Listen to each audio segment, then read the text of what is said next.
Assalamualaikum warahmatullahi wabarakatuh. Shalom. Baik, perkenalkan, nama saya Grace Bintang Tandipau dengan NIM 43225102 dari kelas 1 CTKI. Di sini saya akan menjelaskan tentang stikiometri mata kuliah kimia dasar. Nah, baik, sebelum kita melangkah atau menjelaskan lebih lanjut lagi, sebelumnya kita terlebih dahulu mengetahui tentang apa saja daftar isi yang saya akan jelaskan sebentar. Nah, adapun daftar isi yang saya akan jelaskan itu yang pertama pengertian stikiometri, yang kedua konsep-konsep yang ada di dalam stikiometri, dan yang ketiga itu ada contoh soal stikiometri. Nah, baik, sebelum kita lanjut membahas lebih jauh, terlebih dahulu kita mengetahui tentang pengertian stikiometri. Nah, apa sih itu stikiometri? Nah, stikiometri adalah ilmu yang mempelajari hubungan kuantitatif antara zat-zat yang terlibat dalam reaksi kimia, baik itu reaktan atau zat yang bereaksi, maupun produk atau zat yang hasil reaksi. Nah, dengan kata lain, stikiometri membantu kita menghitung berapa banyak zat yang dibutuhkan atau dihasilkan dalam suatu reaksi kimia berdasarkan perbandingan mol, massa, volume, atau jumlah partikel. Nah, baik, selanjutnya kita membahas tentang konsep stikiometri. Nah, adapun konsep-konsep stikiometri, yang pertama itu ada konsep mol. Nah, mol adalah satuan untuk menyatakan jumlah partikel atau atom, molekul atau ion dalam satu zat. 1 mol sama dengan 6,022 kali 10 pangkat 23 partikel atau bilangan Avogadro. Nah, adapun contohnya 1 mol air atau H2O mengandung 6,022 kali 10 pangkat 23 molekul air. Nah, yang kedua itu ada massa molar atau MR atau M. Nah, massa molar adalah massa dalam 1 mol suatu zat dinyatakan dalam satuan gram per mol. Untuk menghitungnya, jumlahkan massa atom dari setiap unsur dalam unsur kimia. Contohnya, MrH2O sama dengan 2 kali 1 ditambah 16 sama dengan 18 gram per mol. Nah, baik, selanjutnya adapun konsep stikiometri yang ketiga yaitu hukum kekalan massa. Nah, menurut hukum ini, massa zat sebelum reaksi sama dengan massa zat sesudah reaksi. Tidak ada massa yang hilang atau bertambah, hanya berubah bentuk atau susunan. Contohnya, 2H2 ditambah O2 menghasilkan membentuk 2H2O. Massa H2 dan O2 sebelum reaksi sama dengan massa air yang dihasilkan. Nah, konsep yang keempat ada perbandingan mol atau koefisien reaksi. Nah, koefisien di depan rumus kimia menunjukkan perbandingan mol antara reaktan dan produk dalam reaksi yang setara. Contohnya itu 2H2 ditambah O2 membentuk 2H2O, artinya 2 molekul H2 bereaksi dengan 1 mol O2 menghasilkan 2 mol H2O. Baik, adapun konsep yang kelima yaitu volume molar gas. Nah, pada keadaan standar STP dikali 0 derajat Celcius dan 1 atm, 1 mol gas sama dengan 22,4 liter. Nah, konsep ini digunakan untuk menghitung volume gas dalam reaksi kimia. Nah, yang keenam itu ada hukum perbandingan tetap dan berganda. Nah, perbandingan tetap suatu senyawa selalu mengandung unsur penyusunnya dengan perbandingan massa yang tetap. Nah, di perbandingan ganda sendiri, jika dua unsur membentuk lebih dari satu senyawa, maka perbandingan massa salah satu unsur terhadap unsur lainnya adalah bilangan bulat sederhana. Baik, adapun konsep yang ketujuh yaitu persamaan kimia yang setara.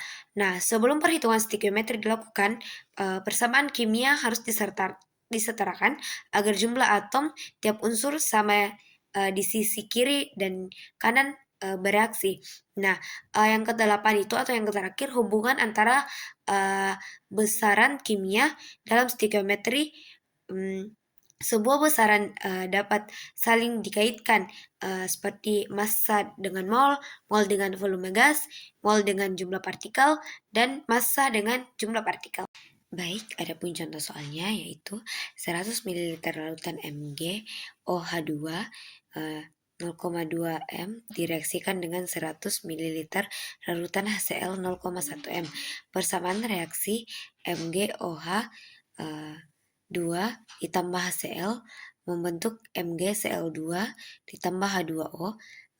Tentukan bereaksi pembatas, bereaksi sisa, dan massa MgCl2 ARMG sama dengan 24,3 Cl 35,5.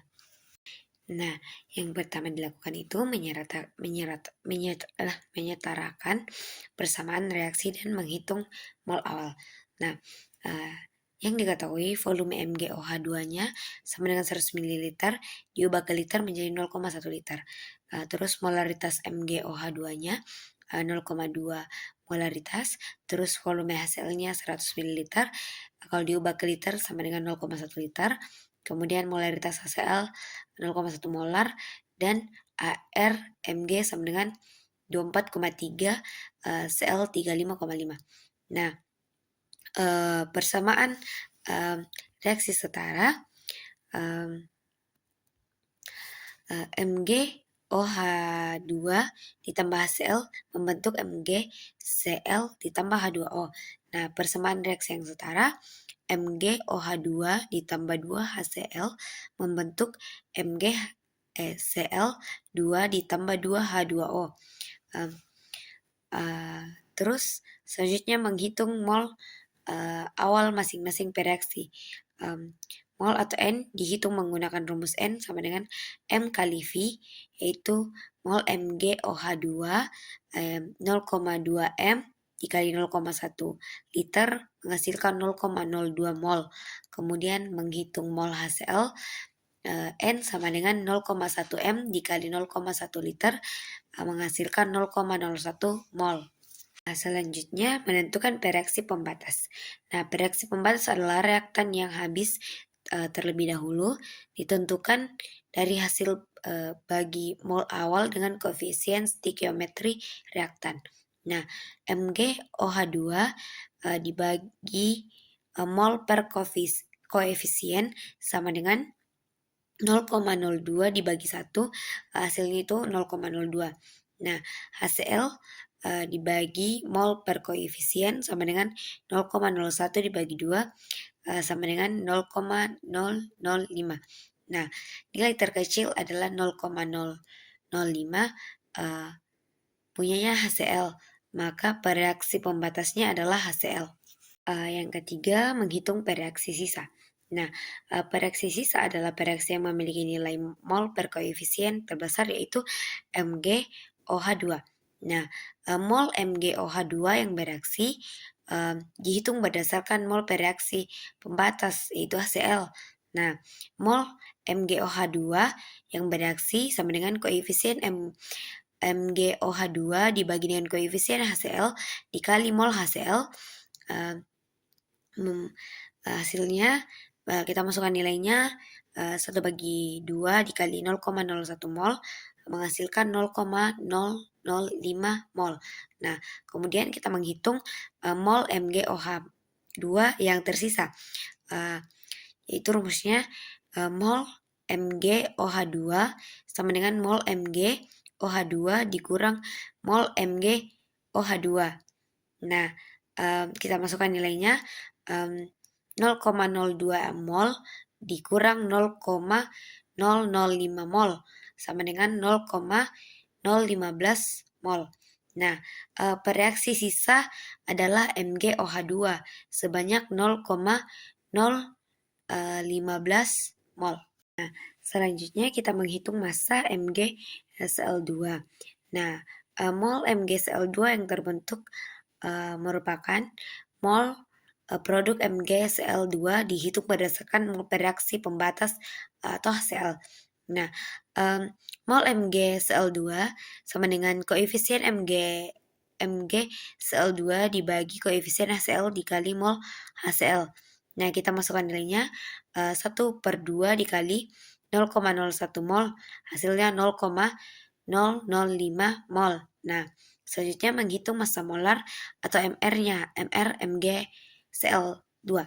Nah, MR MgCl2 sama dengan AR Mg ditambah 2 kali ArCl. Nah, kita masukkan nilainya 24,3 dikali 2 dikali 35,5 menghasilkan 24,3 ditambah 71,0 sama dengan 95,3 mol. Nah, selanjutnya menghitung massa MgCl2. Nah, massa atau M kecil dihitung menggunakan rumus M sama dengan N kali MR. Nah, massa MgCl2 sama dengan 0,005 mol dikali 95,3 mol sama dengan 0,4765 gram. Jadi massa MgCl yang terbentuk adalah 0,4765 gram.